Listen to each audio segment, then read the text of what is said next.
Welcome to the Future of Real Estate, your chance to find out what's going on in real estate and the real estate market. This morning show is brought to you by the Ellis team at RE/MAX Realty Group. RE/MAX is award winner for most transactions in Florida. With the Ellis team at RE/MAX, it's a family affair. Always call the Ellis team, they'll handle you with care. Good morning and welcome to the Future of Real Estate. I'm Brett Ellis of the Ellis team at RE/MAX Realty Group. I'm joined today by my mother and father, Sandy and Mike Ellis. If you haven't joined us before, you're in for a real treat. On this show, we talk about real estate issues affecting you. We offer tips and insight you won't get anywhere else, and this week will be no exception. By the way, for our radio listeners, we are simulcasting this on 3 radio stations and as well as internet video. Simply go to topagent.com and you can click on the radio or click on the TV show and it'll just come right up. So if you hear about us talking about a graph or something that sounds interesting, you can watch the whole show in its entirety and it'll be up all week. So you don't have to worry about it if you miss it on the radio. And to our video listeners, you kind of get the show all week anyway, so works well for you. Okay. Now, later on the show, we're going to talk about some properties that might be of interest to you, and we're going to show some video of the properties. So, and these, we're going to do something a little bit different today.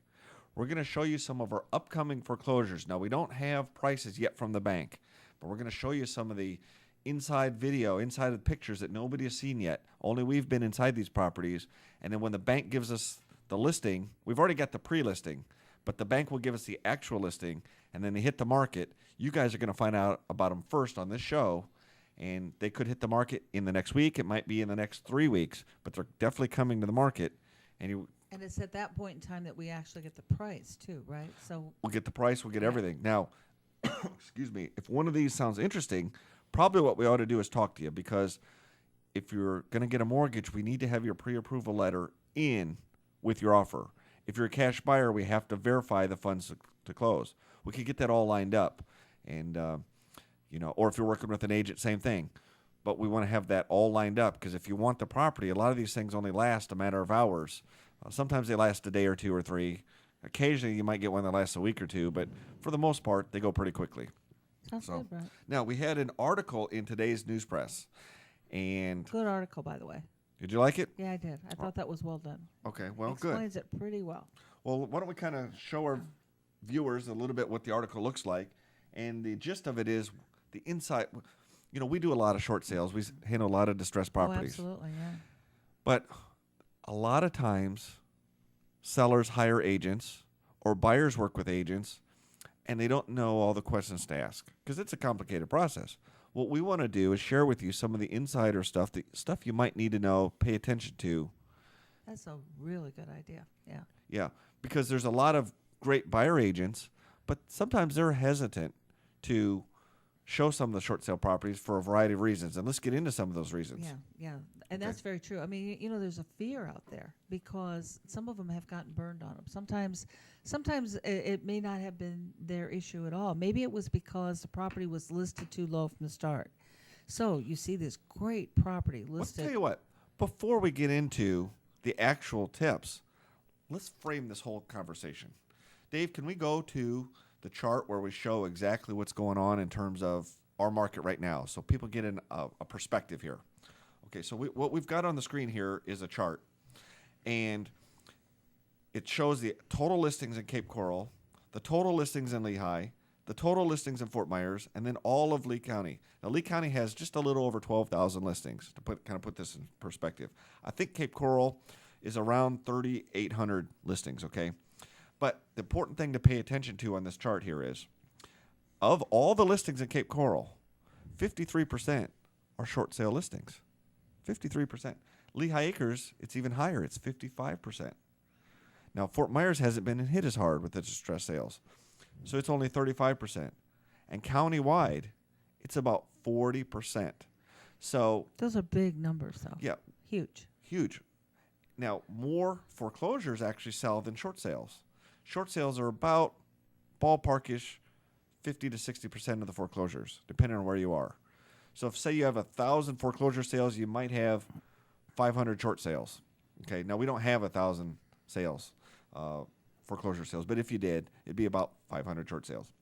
So you see a small percentage of bank foreclosures listings, but you see a large percentage of short sales. More sales are occurring as foreclosures, but short sales are gaining popularity. Banks are starting to do these deals. So the reason we thought we'd bring you this story here is you can see how big a story it is. It is a big story. When Yeah. we're talking over half your listings are short sales, you might want to talk about it. You might want to think about it. So now, Okay. what I thought And we should as do. I was saying, okay, you may have been doomed from the start, the offer that you wrote, because it may have been listed improperly from the get-go. And if that's the case, you have to wait 3 or 4 months to find out that your offer can't go anywhere. And that's sad, you know. So that wasn't a function of the realtor that you're working with.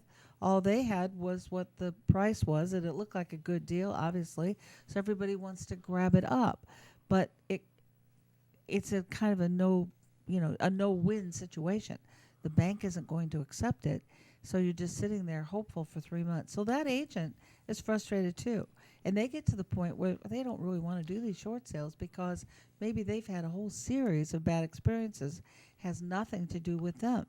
So again, it's so important. You know, we've talked before about that CDPE designation. yes, but there's a lot of people who get the CDP, and National Association of Realtors has another designation. There is another one. I think yeah. even It's more good, I'm important sure. than Yeah. the CDP is good education, but unless you have experience, you don't know.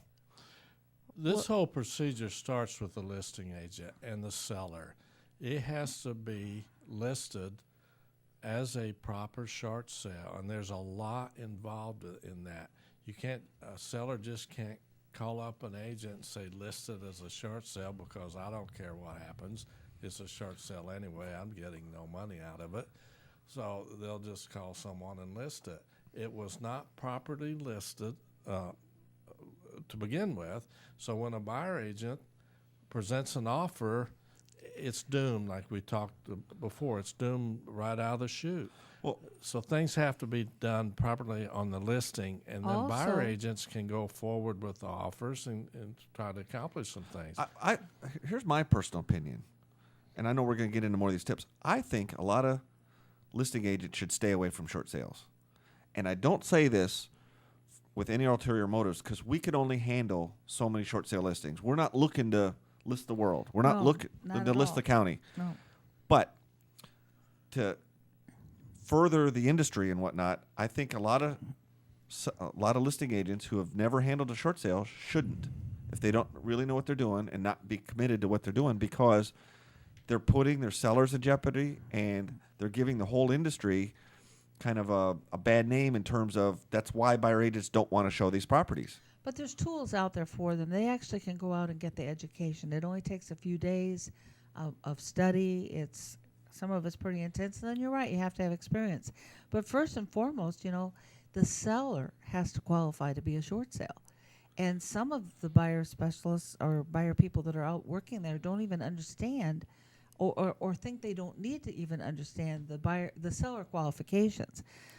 So we have a whole series of forms that a seller has to fill out To find out if they even qualify. if they qualify. If they We don't have to qualify- review them carefully to make sure that yes, they do in fact qualify. If they don't qualify, you've wasted everyone's time. You've wasted everybody's time, and it's not just a few hours; it's months of Right. time. So And it's the and the critical. buyer and Yeah. everything. Oh yeah. Tell you what, we've got a lot more tips that are in this article. You're listening and watching The Future of Real Estate presented by the Ellis team at RE/MAX. Let's take a short break, and when we come back, we're going to share more of these tips that you absolutely need to know if you're looking to buy or sell a short sale anywhere.